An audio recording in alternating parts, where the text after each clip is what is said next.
हम लोगों को अभी पढ़ना था, वैक्सीनेशन के बारे में पढ़ रहे थे हम लोग लास्ट टाइम। तो वैक्सीनेशन के साइड इफेक्ट्स पढ़ने थे।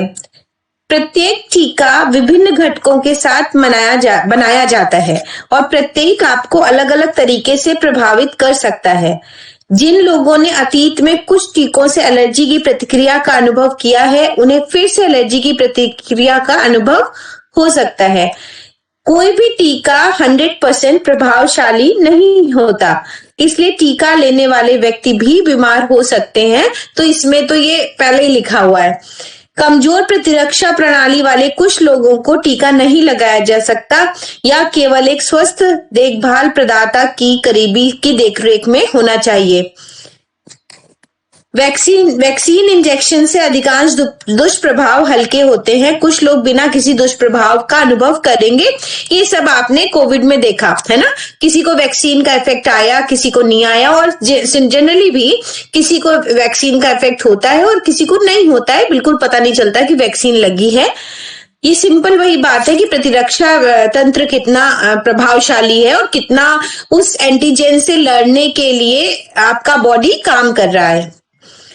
जब वे होते हैं, वैक्सीन इंजेक्शन से अधिकांश दुष्प्रभाव हल्के होते हैं। कुछ लोग बिना किसी दुष्प्रभाव का अनुभव करेंगे। जब वे होते हैं, दुष्प्रभाव दूसरों की तुलना में कुछ दुर्लभ शामिल हो सकते हैं।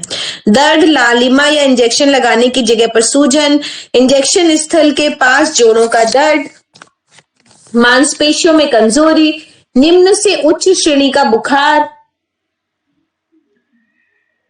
निद्रा संबंधी परेशानियां, थकान, स्मृति लोप, शरीर के किसी विशेष क्षेत्र पर पूर्ण मांसपेशी पक्षाघात, बहराश या दृष्टि हानि, बरामदगी, तो बहुत सारा लिखा है। और ये सच बात है कि बहुत सारे लोगों के टेस्टिमोनियल्स, बहुत सारा हमारा जो विश्वरूप चौधरी जी के साथ काम था उसमें तो वो ढूंढ ढूंढ के ले आते थे लोगों को जिसको पैरालिसिस आया उसके बाद, और मेमोरी लॉस हुआ। तो ये सब उसके साइड इफेक्ट हैं जो सब पे नहीं दिखते हैं, तो दिखते हैं ना, मतलब लॉस तो लॉस ही है। तो बहुत सारे लोगों को उसके बाद लॉस भी हुआ है। और जो मुझे तो लगता है कि जो कैंसर इतनी तेजी से फैला, इतने कैंसर पेशेंट्स पहले नहीं थे, वो भी उसी का साइड इफेक्ट है। बहुत सारे एलोपैथ डॉक्टर्स जो स्किन एलर्जीज बढ़ रही हैं उसको भी उसी से जोड़ते हैं वैक्सीनेशन के बाद से। तो अभी मास में बहुत सारा साइड इफेक्ट दिखा, पर क्योंकि उसके लिए कोई बहुत बड़ा साक्ष्य डाटा नहीं है और एलोपैथ से कुछ भी, मतलब सरकार की योजना है तो उस पर कुछ भी कहना, टिप्पणी करना, पर इसमें तो ऐसे साफ साफ लिखा है तो आप उसको तो इतना तो कह ही सकते हो भाई ये वैक्सीनेशन के साइड इफेक्ट है। और ये हर किसी को नहीं होते हैं, पर किसी किसी को होते हैं और वो बहुत इस तरीके से इतनी बड़े लेवल पे लॉस करते हैं। हार्ट अटैक जैसी बीमारी भी बहुत ज्यादा हुई आपके बाद वैक्सीनेशन के साइड। हार्ट अटैक बढ़ा और आपका स्किन डिजीजेस बढ़ी, कैंसर बढ़ा, बहुत तेजी से बढ़ा। तो इतना तो था ही नहीं, इतना इस लेवल का। कुछ जोखिम कारक टीकाकरण होने से दुष्प्रभावों का अनुभव करने के लिए आपको जोखिम को बढ़ाते हैं। इन जोखिम कारकों में शामिल है कमजोर या दबा हुआ प्रतिरक्षा प्रणाली का होना, टीका लगाने के समय बीमार होना, वैक्सीन प्रतिक्रियाओं का पारिवारिक या व्यक्तिगत इतिहास होना, टीकों से होने वाले गंभीर या जानलेवा दुष्प्रभाव या प्रतिक्रिया दुर्लभ है। वास्तव में अधिकांश लोगों को बीमारियों से बीमार होने का अधिक खतरा होता है अगर वे टीका नहीं लगाते हैं। तो अगर स्टडी देखी जाए तो इनका कहना है इन कंपैरिजन टू, अगर हम टीका ना लगाएं तब जो महामारी थी, तो टीका लगाने के बाद जो ये लोग आए कि भाई किसी को पैरालिसिस हो गया, किसी को ब्रेन हैमरेज हो गया, किसी को हार्ट अटैक हो गया, तो वो परसेंटेज कम है बनस्पत उसके कि हम पूरी पब्लिक को ना लगाते। तो वो उनका अपना है कहने का मतलब। तो पता नहीं कितना सच है, कितना इस पे टिप्पणी करना। फिलहाल जैसे एलोपैथ मेडिसिन के साइड इफेक्ट होते हैं वैसे टीकों के भी होते हैं। तो कब किसको क्या किसी को क्या बोलूं। मेरी जो छोटी वाली डॉटर है, मुझे लगता है कि वैक्सीनेशन के बाद उसको व्हाइट स्पॉट आया, मैं क्या बोलूं, है ना। पर मेरी बेटी को हार्ट की प्रॉब्लम हो गई है वैक्सीनेशन के बाद, छोटी बेटी को। तो अभी तो मुझे तो साफ लगता है कि वैक्सीनेशन के बाद ही हुआ है, उसको व्हाइट स्पॉट तो था ही नहीं बिल्कुल भी। तो क्या बोलूं, उसको एंजाइटी होगी तो मैंने अर्जुन की छाल उसको देना शुरू किया है, अब उसको थोड़ा फर्क है इससे। कितनी बड़ी है आपकी बेटी? Madam 23 years. अच्छा, अब क्योंकि ये कोर्स खत्म हो गया है, बट ड्यू टू रिस्पेक्ट आपका भाई दूज वाले दिन एक चैप्टर जो मैंने बहुत अच्छा इंपॉर्टेंट चैप्टर पढ़ाया, बहुत सारे लोग उस दिन नहीं थे, उसको हम लोग आज थोड़ा सा करके इस क्लास को समाप्त करते हैं। हाँ, फिर जैसा कि आदेश है सर का कि 2 क्लासेस हम लोग एक में रिवीजन करेंगे, तो सब लोग पढ़ के रखिएगा, क्योंकि मैं पूछूंगी भी और फिर मैं बता भी दूंगी आंसर। रिवीजन का वो मतलब होता है नेक्स्ट क्लास, और फिर हम लोग एक एग्जाम भी करेंगे।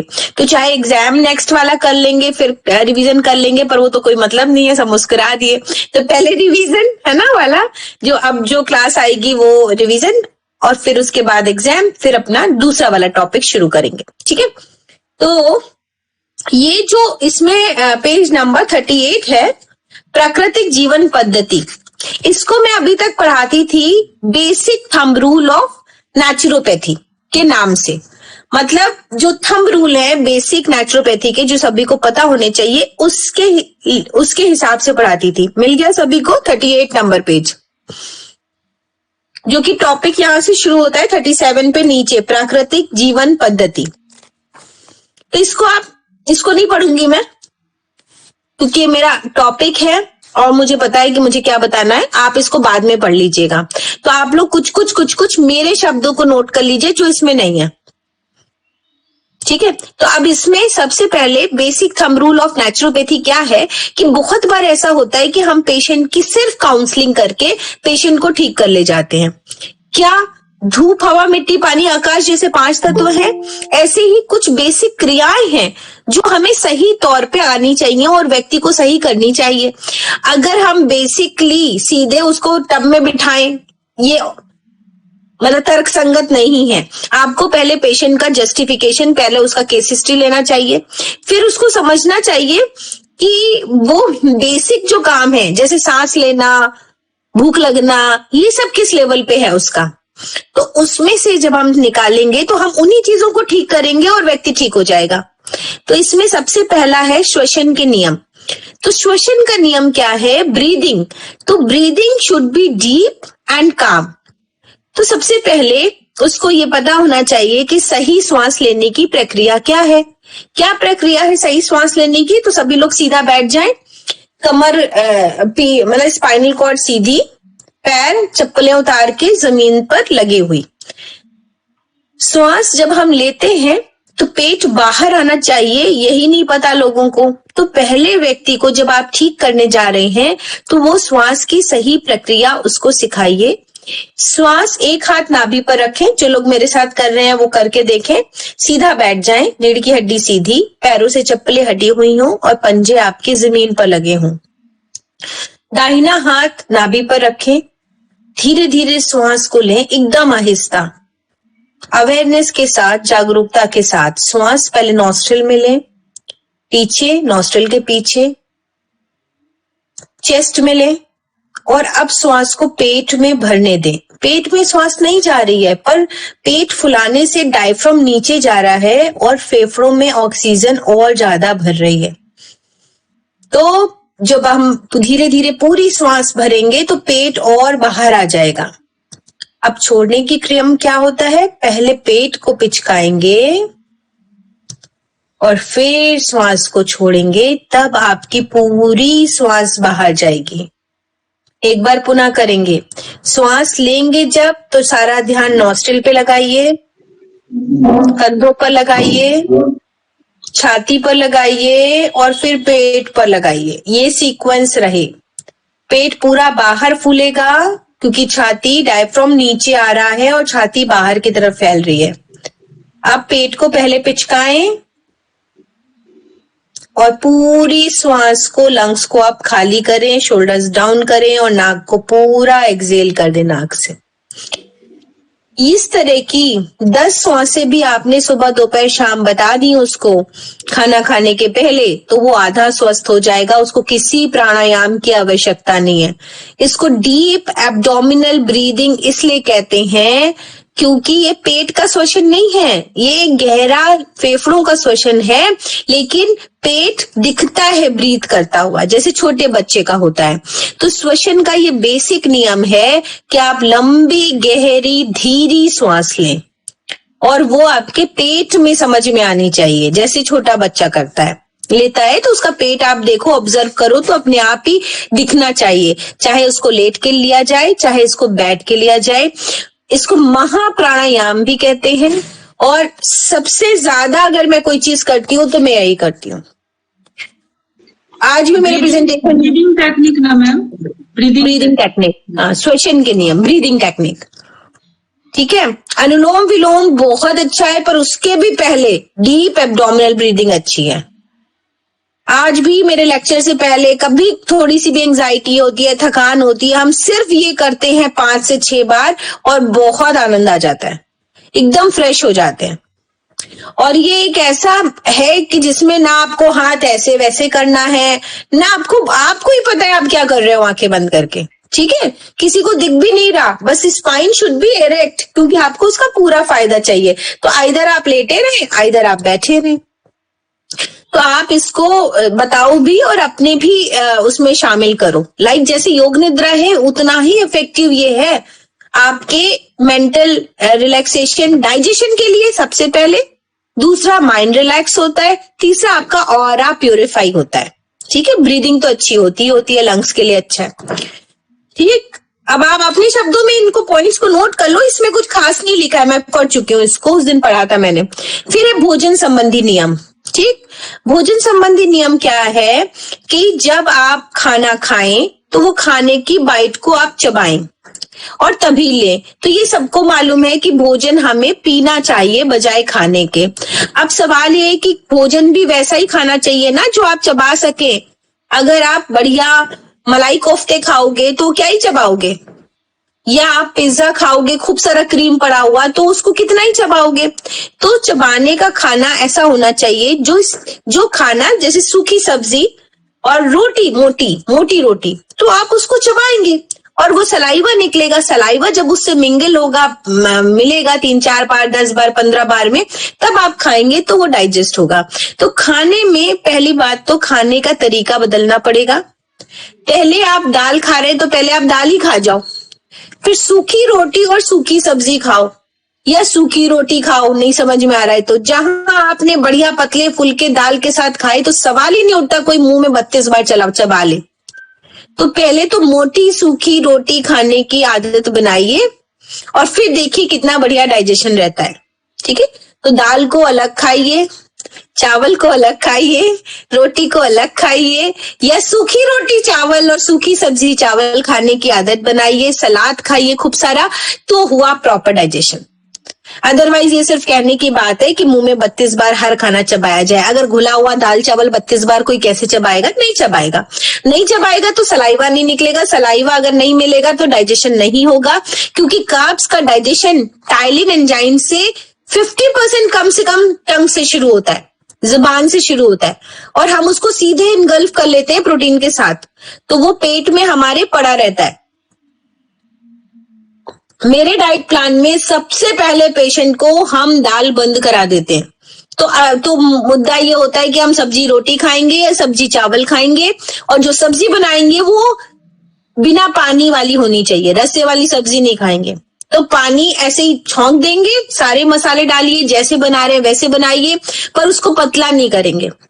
उसमें जितना पानी है या थोड़ा बहुत पानी, लिपटी सब्जी ऐसा वाला, और वो रोटी और सलाद और चटनी, इस कॉम्बिनेशन का खाना खिलाते हैं हम, या चावल सब्जी सलाद चटनी। अब प्रोटीन की रिक्वायरमेंट पूरी करने के लिए दालों को भिगो दीजिए और सुबह नाश्ते में जैसे खाना है वैसे खाइए। चीले बनाइए, उपमा बनाइए, डोसा बनाइए, या और क्या ढोकला बनाइए, जो भी करना है दाल का अंकुरित कीजिए, छौंक दीजिए, हाँ कुछ भी कीजिए, हाँ, पर दालों को दूसरी तरह से अलग यूज कीजिए और खाने को कार्ब्स के साथ अलग रखिए। तो ये तो हुआ, पहले तो कॉम्बिनेशन सही पता हो तब आप भोजन के नियम पे आएंगे। तो combination should be protein plus minerals and vitamins, not protein plus carbohydrate. High protein high carbohydrate अगर आपने मेहनत नहीं की है तो वो डाइजेस्ट नहीं होता है। अगर कार्बोहाइड्रेट दे रहे हैं तो भी मिनरल्स और विटामिन, प्रोटीन दे रहे हैं तो भी मिनरल्स और विटामिन। ये बेसिक नियम है। फिर दूसरा, खाना खाया जाए तो चबाया जाए। तीसरा, खाने को शांत अवस्था में ही खाया जाए। जैसा कि आपने देखा होगा कि अगर किसी के घर डेथ हो जाती है तो कितने दिन तक खाना नहीं बनता, कम से कम 3 दिन, नहीं तो 5 दिन तक खाना, 7 दिन तक नहीं बनता। उसका लॉजिक है कि बहुत ट्रॉमेटिक कंडीशन में ट्रॉमा हो जाए, सीवियर लॉस हो जाए किसी का, तो हमारा ब्रेन भूख ही नहीं बनाता। तो अगर बगैर भूख के आप खाएंगे और ग्रीफ की कंडीशन है तो वो पॉइजन का काम करता है। समझ रहे हैं ना? तो ऐसे में आपको ये भी समझना पड़ेगा कि आपके मन की अवस्था शांत हो और आपको भूख बहुत तेज लगी हो। तो नंबर 1, भूख लगनी चाहिए, तेज भूख पर खाया जाए।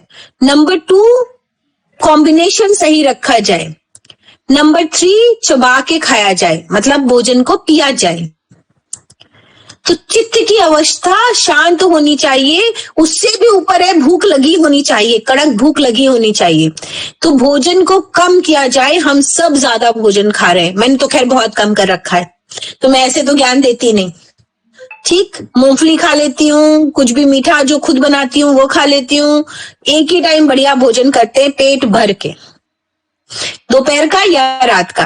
दोपहर का स्किप हुआ, आज बाहर थे पूरे दिन तो रात का खाऊंगी। ठीक, तो ऐसे करके, अदरवाइज सब्जियां खा ली, सलाद खा लिया, हो गया।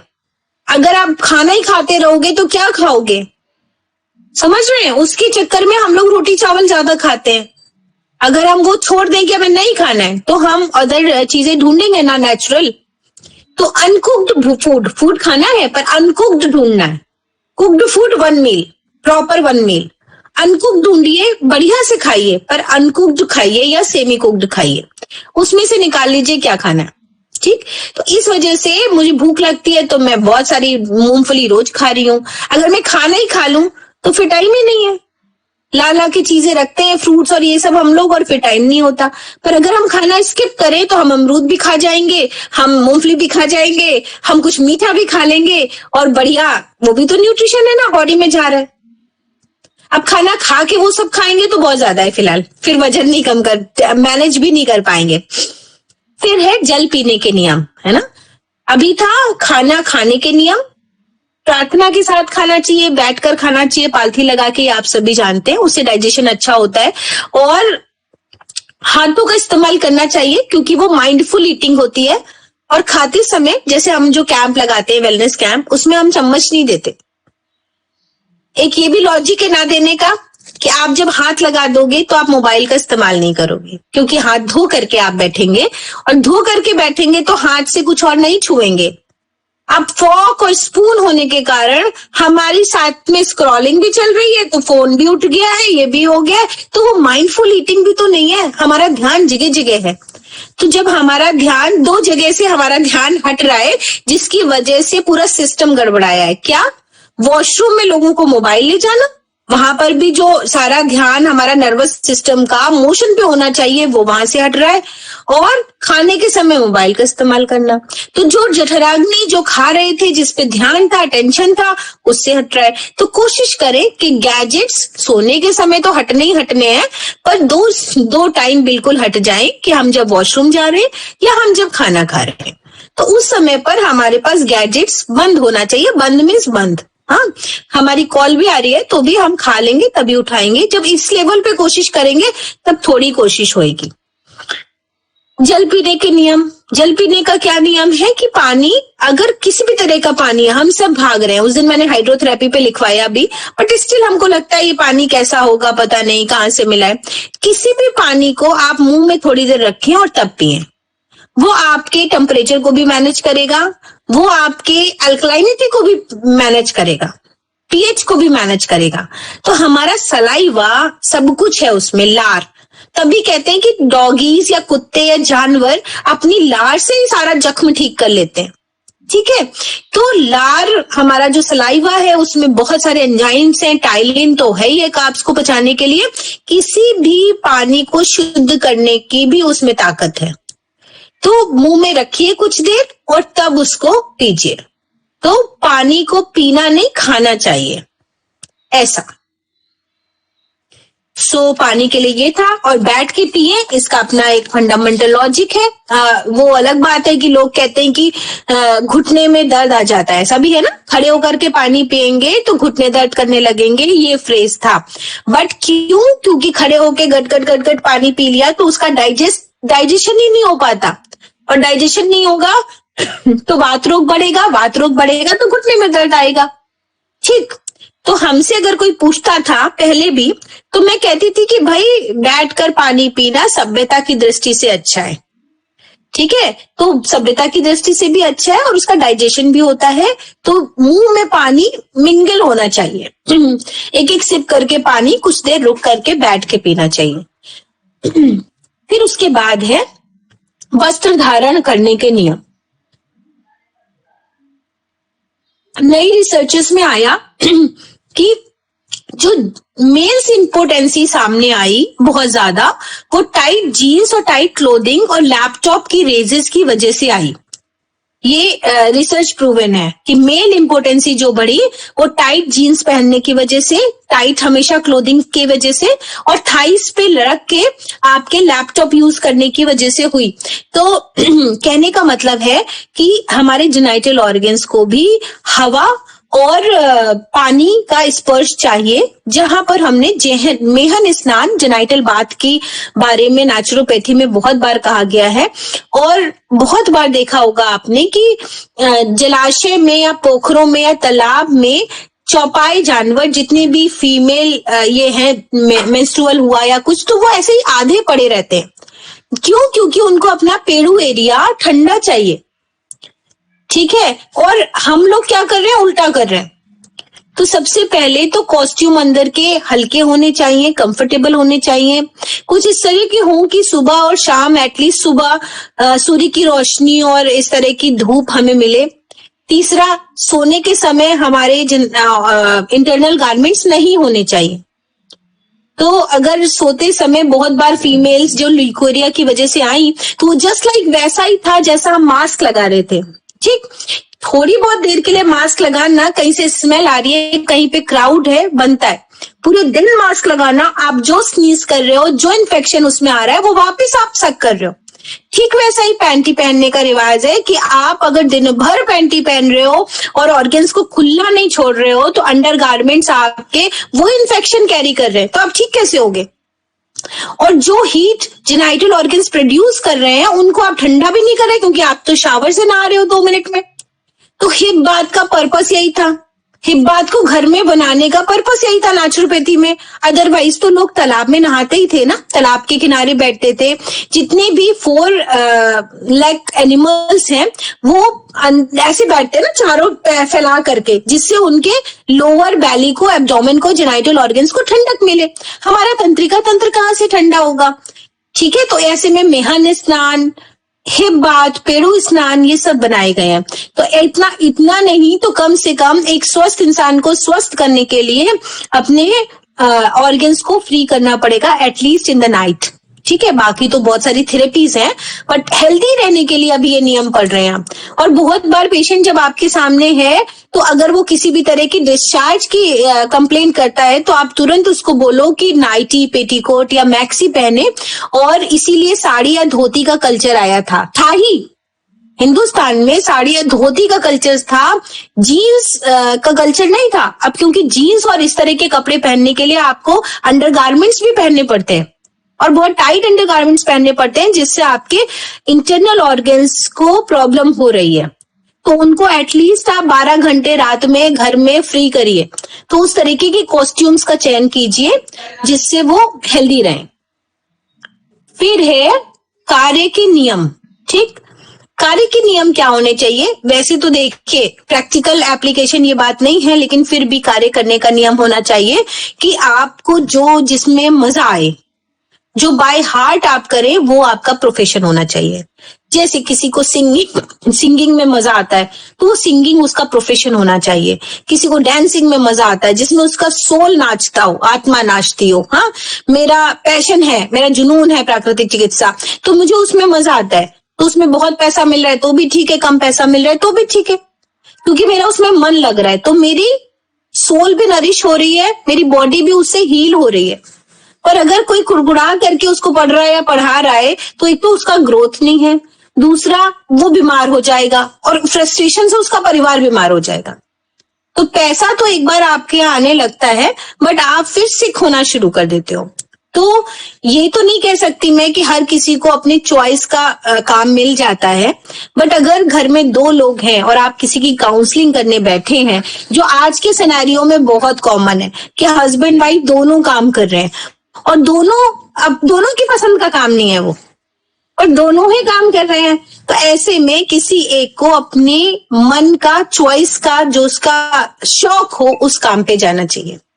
बहुत बार ऐसा होता है तो वो बोलते हैं अरे आपने तो मेरी आंखें खोल दी। अरे भाई, जब घर में मतलब भर का पैसा आ रहा है तो दूसरे व्यक्ति को म्यूजिक का शौक है तो उसको थोड़ा मोड़ा म्यूजिक से कमाने दो, चाहे वो मल्टीमीडिया से कमाए, चाहे वो ट्यूशन दे करके कमाए, खुश तो रहेगा ना। दोनों लोग उतनी तेज भाग के क्या करोगे, समझ रहे हैं? तो कहने का मतलब है ये किसी एक के लिए अप्लाई होता है। मेरा कहना मान के बदला दोनों छोड़ गए तो रोटी के मांदे पड़ गए, वैसा नहीं करना है। बट हाँ, पर एक लोग भी प्लीजेंट होगा तो वो शायद दूसरे को भी संभाल लेगा, दूसरे के प्रेशर को भी संभाल लेगा। तो ये मुझे लगता है ये बात सबको जानी चाहिए, आज की यूथ को तो ये मैसेज जाना चाहिए। जब दोनों लोग काम कर रहे हैं तो वो आईटी सेक्टर के दोनों बच्चे ऐसे भाग रहे हैं, पढ़ने का मतलब ये नहीं है कि हम अच्छा, बहुत ही अच्छा ऐसा कमाने ही लग जाए। हम अपनी हेल्थ को अच्छा रखते हुए, अपने मन को नरिश करते हुए, जिसमें हमारा मन करे, वो कम पैसों का काम भी करेंगे कम समय के लिए, तो हम भी हेल्दी रहेंगे, हमारा फैमिली भी हेल्दी रहेगा। ठीक है। नेक्स्ट है संपत्ति एकत्र करने का नियम। इसको मैं कुछ इस तरह समझाती हूँ कि जैसे आप समझो कि अगर हमें 2 रोटी खानी है तो हमको पता है कि हमारी 2 रोटी कैसे हजम होती है। पता है ना कि हम दिन भर में 2 रोटी हजम कर लेते हैं और हमें तेज भूख लगने लगती है। अब हम 10 रोटी खाएं और उतना काम भी नहीं कर रहे हैं तो क्या होगा, डायबिटीज हो जाएगी या और बीमारियां हो जाएंगी, ओबेसिटी हो जाएगी। अब अगर भगवान ने हमें ज्यादा पैसे दे ही दिए, मान लीजिए आ ही रहे हमारे घर, तो हमें उसको इकट्ठा करने का भी तो पता होना चाहिए ना कि हमें कितनी चैरिटी करनी है, कितना क्या किसी के लिए करना है, कितनी सेविंग करनी है। कई बार लोग बौखलाए घूमते हैं, पता नहीं कितना पैसा कितनी जगह है, वहीं से परेशानी है। हमारे पास एक लेडी आती थी, उनके 5 प्लॉट्स थे और घर में ऑटोज चलते थे।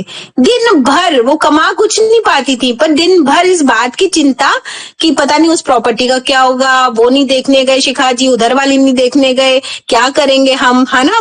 और जो ऑटो वाले दिन भर पैसे दे रहे हैं उससे भी कुछ बचना नहीं है, लेकिन दिन भर परेशानी कि उस ऑटो वाले ने कितना दिया, कितना लिया। तो सारी की सारी एंग्जाइटी इसी को लेकर के थी।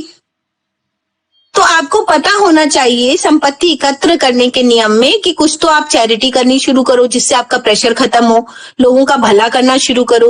दूसरे, अगर आपने 2 रोटी आपने कमाना सीखा है या पैसा आ रहा है तो आपको पता होना चाहिए ना कि उसको कैसे घुमाएं, कैसे मूव कराएं। इकट्ठा रखेंगे तो वाकई सड़न होगी और आप खुद ही उससे परेशान हो जाएंगे।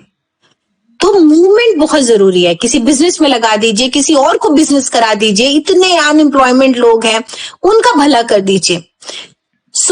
ये मतलब ये मेरी तरह की काउंसलिंग होती है, तो मेरा है, आपका अपना परसेप्शन भी हो सकता है इसमें।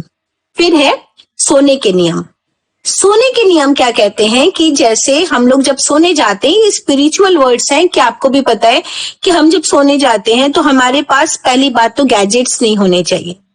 पहले के समय में जो कुटिया होती थी या हमारा ड्राइंग रूम होता था तो हमारे ड्राइंग रूम में ही टीवी लगा होता था और एक टेलीफोन होता था जिसको कोई भी जाके अटेंड करता था। आज जितने लोग हैं बेडरूम में, अगर एक बच्चा 2 पेरेंट्स रह रहे हैं, 2 बच्चे 2 पेरेंट्स रह रहे हैं, उतने गैजेट्स उस रूम में है, प्लस पर्सनल टेलीविजन हर रूम में है। तो इन सबका प्रभाव हमारे शरीर पर पड़ रहा है। तो आप अपने मन को चाहे जितने अच्छे विचारों से भर लें, पहले बेडरूम में गैजेट्स को कम करें एटलीस्ट। तो गैजेट्स को रूम से बाहर चार्जिंग पे लगाएं, एयरप्लेन मोड पे लगाएं, है ना, ऑफ करें। साइलेंट करने से नहीं होगा, ठीक है। और जिसको जरूरत है, घर का एक फोन भी चल रहा है बहुत है ना, वो वहां से आपको इन्फॉर्मेशन मिल जाएगी। हर किसी को फोन ऑन रखने की जरूरत नहीं है रात में। एंड्रॉइड फोन का तो खासकर ये रेडिएशंस का दिक्कत है। फिर जब आप सोने चलते हैं तो आपको पहली बात तो विचारों पे काम करना चाहिए कि हर किसी को थैंकफुल और ग्रेटिट्यूड करना चाहिए और फॉरगिव करना चाहिए, सबका नाम लेकर के दिन भर आपने जिसके साथ भी जो किया। अगर आपने थॉट्स के लेवल पे भी किसी को फॉरगिव कर दिया और किसी को थैंक यू बोल दिया तो आप देखेंगे आपका एनर्जी उसके साथ बदल जाएगा और बहुत अच्छे अच्छे टर्म्स भी बनने शुरू हो जाएंगे। उससे पर्टिकुलर खुद कहने की आवश्यकता नहीं है। दूसरा जो काम करता है वो है योग निद्रा। खुद भी सीखिए सोने से पहले और दूसरों को भी सिखाइए। और फिर चाहे कितना भी शोर हो रहा हो, आप एक बार योग निद्रा में खुद से मास्टरी करेंगे तो आप खुद ही करने लगेंगे, कब सो जाएंगे पता नहीं चलेगा। एक सेकेंड, इंपॉर्टेंट कॉल है।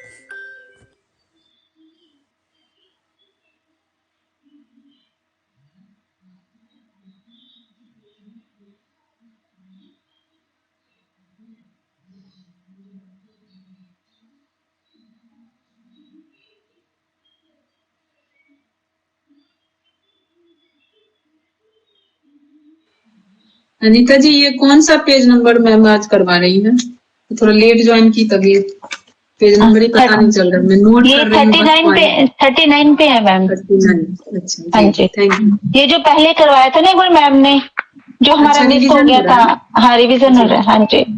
अच्छा, अब मैं तभी से सिर्फ पॉइंट नोट कर रही हूँ, मैं मैम से पूछ ही नहीं रही हूँ। चलिए, तो सोने के नियम में ये हो गया, गैजेट फ्री रूम होना चाहिए, फॉरगिव एंड थैंकफुल होना चाहिए, ग्रेटिट्यूड का फील होना चाहिए और योग निद्रा का अभ्यास करते हुए सोना चाहिए। और जो मैंने ब्रीदिंग एक्सरसाइज बताई उस पे भी आपकी मास्टरी हो सकती है, उससे भी बढ़िया नींद आ जाती है और रिलैक्स भी हो जाता है। तो डीप एब्डोमिनल ब्रीदिंग जैसे बच्चा करता है। फिर है विश्राम के नियम। जब भी हम थकते हैं तो हम लेटते हैं, जब तो हम अपने पैर पटकेंगे या कमर में बाम लग रहा होगा, ऐसा ही होता है इन जनरल कि थक गए हैं बहुत। ये एक विचार है। अगर हम आके लेटे और हम अपने पूरे शरीर को ऑब्जर्व करें, सिर्फ just observe each and every part of our body, otherwise वो एरिया जो पेनफुल है थोड़ा सा भी, उसको हम बंद आंखों से ऑब्जर्व करें तो हम रिलैक्स हो जाते हैं। ये भी सेल्फ हिप्नोसिस प्रोग्राम के अंतर्गत आता है कि आपको अगर कहीं दर्द है, आपकी कमर में दर्द है, पिंडलियों में दर्द है और थकान के कारण है, आप आए हैं, तो आप जस्ट लेट जाएं या बैठ जाएं और उस जगह को, चलिए एक प्रैक्टिस ही कर लेते हैं 2 मिनट खत्म करने से पहले। सीधा बैठ जाएं। हो सकता है किसी के कोई दर्द ना हो, पर अमूमन जो लोग काम करके आए हैं मेरी तरह सुबह 8 बजे से लगातार, तो उनको कहीं ना कहीं कोई तनाव होगा। सीधे बैठेंगे, आंखें बंद करेंगे और उस तनाव वाली जगह पर, या दिमाग में तनाव होगा, नहीं कहीं होगा तो, या कमर में होगा या पैरों में होगा, घुटने में होगा, पिंडली में होगा, है ना। तो ऐसे कहीं पे भी अगर आपको तनाव महसूस हो रहा है तो आप उस जगह पर अपने ध्यान को ले जाएं और सिर्फ उसको बंद आंखों से देखें। न सिर्फ देखें, वहां पर अच्छी पॉजिटिव सेल्स बन रही हैं और उसकी हीलिंग हो रही है, ऐसा बोले मन में। उस जगह पर ऐसे ध्यान को ले जाएं कि जैसे वो ऑर्गन ब्रीथ कर रहा हो। तो आप ध्यान ले जाएंगे और ब्रीदिंग को महसूस करेंगे।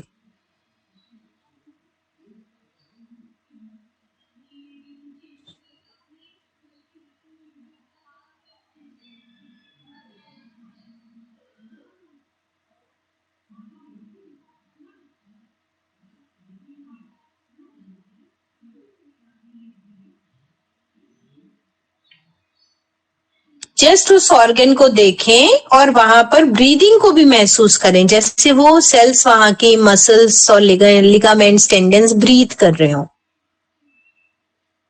थोड़ी ही देर में आप देखेंगे, आंखों को खोल ले, थोड़ी ही देर में आपको लगेगा कि वहां का दर्द पहले से काफी कम हो गया या गायब हो गया। तो हमेशा लेटने से पहले आपको उस अंग को एनर्जी देनी चाहिए और ऊर्जा से भरना चाहिए। फिर है विचारों की शुद्धता का नियम। तो एक विचार आता है कि मुझे उसके लिए डर लग रहा है। कोई बच्चा बाहर निकला और हमें लगा पता नहीं क्या होगा या कितना रात हो रही है, ऐसा करके कोई ना कोई एंजाइटी अपने डियर के लिए, प्रिय के लिए ऐसा होता है। तो अगर हम उसके थॉट को बदल दें, नेगेटिव थॉट आ रहा है और हमने उसको पॉजिटिव में कन्वर्ट कर दिया और हमने ये बोलना शुरू करा कि मुझे मालूम है कि वो पूरी तरह सुरक्षित है और एक बहुत पॉजिटिव ऑरा उसके साथ काम कर रहा है। ठीक, जैसे अगर मान लीजिए हमारे हेल्थ का इशू है कि पता नहीं लगता है अब तो हम ऊपर ही चले जाएंगे, तो ऐसे वाला अगर कोई नेगेटिविटी आ रही है तो हम उसके अगेंस्ट एक पॉजिटिव सेंटेंस खड़ा करेंगे कि जैसे मुझे पूरा विश्वास है कि ईश्वर मेरे साथ है और मैं अपनी हिम्मत और मेहनत से इसको कर लूंगी। ठीक है, तो ऐसे में जब भी कोई फियर आता है तो फियर के साथ आपकी नेगेटिव एनर्जी आती है। तो विचारों की शुद्धता मतलब मैं एंजाइटी में हूं, आज मुझे एंजाइटी हो रही है या आज मुझे थकान हो रही है क्योंकि मैं सुबह से गई थी, तो मुझे क्या बोलना चाहिए विचारों को शुद्ध करने के लिए कि मेरी थकान बाहर जा रही है और मैं बहुत अच्छा महसूस कर रही हूं। ठीक, तो उसी का हमने दूसरा पॉजिटिव सेंटेंस अपने ऊपर खड़ा कर दिया। तो I am excelling all my tiredness, I am excelling, ये कहने की बजाय टायर्डनेस थकान है तो ब्रेथ के साथ आपके एक एक सेल में जा रही है, थकान बाहर जा रही है, ये कहना आपकी एक एक सेल को चार्ज कर रहा है। और अगर आपने जो तुरंत आपकी थकान, नेगेटिविटी, इमोशंस आपके आए और आपने अगर ब्रेथ के साथ उसको बाहर निकाल दिया तो यकीन मानिए वो आपकी बॉडी में कभी भी फिजिकल बॉडी पे बहुत बड़ी प्रॉब्लम नहीं खड़ी करेंगे, like cervical, lumbar spondylitis, insomnia, क्योंकि आपने किसी का थॉट आया और आपने एक्सेल करना शुरू करा। मैं अपना ही एग्जाम्पल देती हूँ। आज से लगभग 10 साल पहले मैं बहुत रोने वाली लड़की हुआ करती थी। 10 तो शादी को 23 साल हो गए, तो 23 साल वाली तो मतलब ऐसे वाले थे कि अगर आप तेज भी बोल दो तो ऐसे गिरने शुरू हो जाते थे, टपकने शुरू हो जाते थे। और वो फिर ऐसे पोंछना, फिर पूरी रात खराब करना, दिन खराब करना। फिर अभी 10 साल से मतलब वो तो प्रैक्टिस में था, तो जैसे ही किसी की बात मुझे लगती अभी भी है, तो मेरे मतलब उसे पता भी नहीं होता है, मैं यही चैंट कर रही होती हूँ, I am excelling this thought, I am excelling this thought, I am excelling this crime. तो वो कब चला जाता है कि मेरे को अगर पूछते हैं बच्चे कि मम्मी तुम तो लड़ने वाली थी आके, मैंने कहा अच्छा कौन सी बात थी, पता नहीं, बुरी लगी थी मुझे।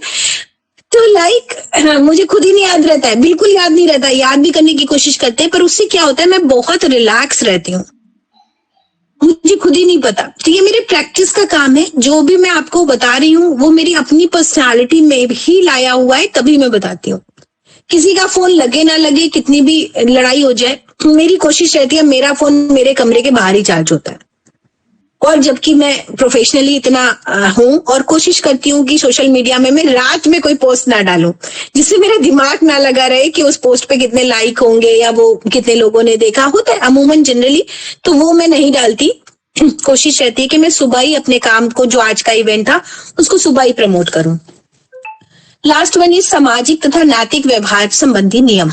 सामाजिक नियम ये है, सोशल हम लोगों ने पढ़ा भी कि सोशल बंदा कैसा होता है, व्यक्ति कैसा होता है। जैसे हमें ये पता है कि हमारा सोशलाइजेशन कैसे है, तो मेरा कहने का मतलब है कि पहले हमें अपने ऑर्गेन्स से सोशलाइजेशन समझना पड़ेगा, सीखना पड़ेगा। जैसे अगर मेरे बच्चों को या किसी को वोमिट हो जाए तो मैं बहुत चिढ़ जाती हूँ, क्या अपने शरीर का ही पता नहीं है, खुद को पता होना चाहिए ना कितना बॉडी हजम करेगी, पहले वाला हजम हुआ है कि नहीं, तो उसके लिए हमारा लौंग है, इलायची है, पुदीना है, इतनी सारी चीजें उनको खाओ पियो, जब तक तेज भूख ना लगे। वोमिट कैसे हो गई, तो ये मेरे से सब बड़ा डरे रहते हैं कि अगर बीमार हुए तो मम्मी तो पहले खा जाएगी मुझे। सो लॉ ऑफ सोशलाइजेशन, आप पहले अपने शरीर के नियम को समझो भाई, तो कुछ देर अपने शरीर को ऑब्जर्व कीजिए, उनसे बातें कीजिए।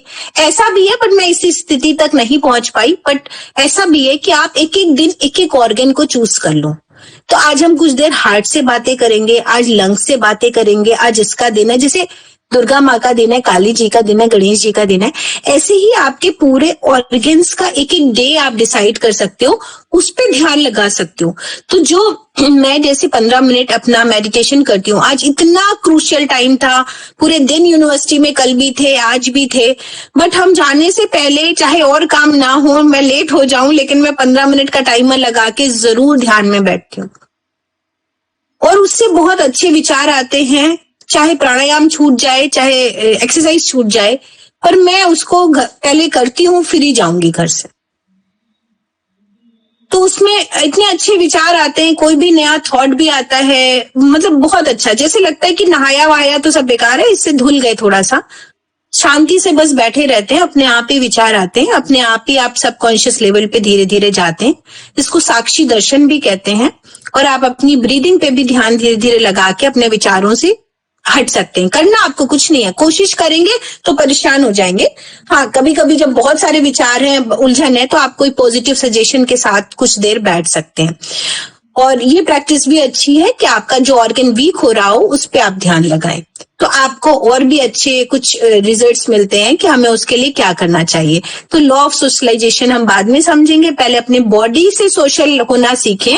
हम उन्हीं के पास नहीं है कि हमारा लिवर क्या काम कर रहा है, क्या खाएगा, कैसा उसको पसंद है, यही नहीं पता है। पसंद तो अलग बात है, लोग मन के पसंद की बात करते हैं ना, पेट को क्या पसंद है उस पे समझना पड़ेगा ना कि भाई हमारा पेट हजम नहीं करता, तो सब जो खा रहे हैं वही हम कैसे खा सकते हैं, नहीं खा सकते। तो हर व्यक्ति को हर एक चीज डाइजेस्ट हो जाए ऐसा नहीं होता। तो दिस इज ऑल अबाउट, ये मेरा पसंदीदा सब्जेक्ट था और मैं इस पे बोलती भी हूँ और बहुत मन से बोलती हूँ और लोग भी ठीक होते हैं। तो थैंक यू वेरी मच। तो क्वेश्चन हो तो बताएं, नहीं तो आज क्लास थोड़ी सी ओवर करते हैं, मुझे निकलना है 8 बजे। बताएं, कुछ पूछना है? मैम बहुत अच्छी तरह डिस्क्राइब किया आपने, बहुत अच्छी तरह। Thank you. Thank you, thank you, thank you. Ma'am खाली एक छोटा सा कंफ्यूजन है, जो स्टार्टिंग में आपने बोला था ना सब्जी में पानी नहीं डालने का है, वो बात मुझे थोड़ा समझ में नहीं आया था, मतलब क्या है उसके पीछे? जैसे हाँ, मैं बताती हूँ कि जैसे आपने खाना खाया और पानी भी पी लिया, तो क्या हो गया, एंजाइम्स बहुत डाइल्यूट हो गए, इसीलिए तो नहीं पीते हैं ना, 2 रीजन से। मान लीजिए आपने कहा जठराग्नि थी और आपने उसको ठंडी कर दी, भाई तो हमने गर्म पानी पी लिया, ठीक, तो क्यों मना है? तो मना इसलिए है क्योंकि वो जठराग्नि को ठंडा होना एक बात है, पर दूसरा क्या है, एंजाइम्स जो सिक्रीट हुए, बाइल सिक्रीट हुआ, HCl सिक्रीट हुआ, वो इतना डाइल्यूट हो गया कि उसने बहुत टाइम लगा दिया। अब क्या है, कढ़ाई में अगर आप समझो कि आपने मान लीजिए फॉर एग्जाम्पल बैंगन आलू बनाना शुरू करा, तो आपने मेथी का तड़का डाला तेल या घी में, कड़ी मिर्चा डाली और आपने हींग डाला और बैंगन आलू डाला। अब अगर आप उसमें टमाटर डाला, अगर आप उसमें पानी भी डाल दें तो उसमें कितना टाइम लगेगा पकने में, बताओ तो? बहुत लगेगा ना। और आप क्या करते हैं, पहले नमक डाल के पहले उसको सीज कर देते हैं, ठीक है। जब वो पक जाती है, अगर कढ़ाई में बनानी है तो हम उसको डाइल्यूट करते हैं जितना डाइल्यूट कराना है, ठीक। तो अभी तो ये एक बात हो गई कि हम डाइल्यूट नहीं करेंगे उसको। दूसरी बात, अगर आप पतला करके सब्जी को रोटी के साथ खाएंगे तो फिर रोटी मुलायम हो गई और आप निकल लिए गए। अगर आप सूखी सब्जी जो उसको जस्ट सीज हुई है, मतलब आपने उसको पतला नहीं किया, उसका जितना पानी था उसने छोड़ा लौकी में, कद्दू में, और वो पक गई, ठीक ना। आपने बहुत भूना और ना आपने उसको डाइल्यूट किया, तो आप जब मोटी मक्के की रोटी या बाजरे की रोटी के साथ उसको खाएंगे तो आप उसको चबाएंगे, ऐसे तो मुंह में जाएगी नहीं। चबाएंगे तो आपका डाइजेशन अच्छा होगा और आपको भूख भी कड़क लगेगी जी। ठीक है। अभी thank you ma'am, thank you, clarify. Thank you. चलिए फिर हमें आज इजाजत दीजिए, मिलते हैं नेक्स्ट सेशन में। एक बार बुक को जरूर पलटिए क्योंकि रिवीजन है, रिवीजन क्लास लेंगे और फिर next class test. Okay, thank you.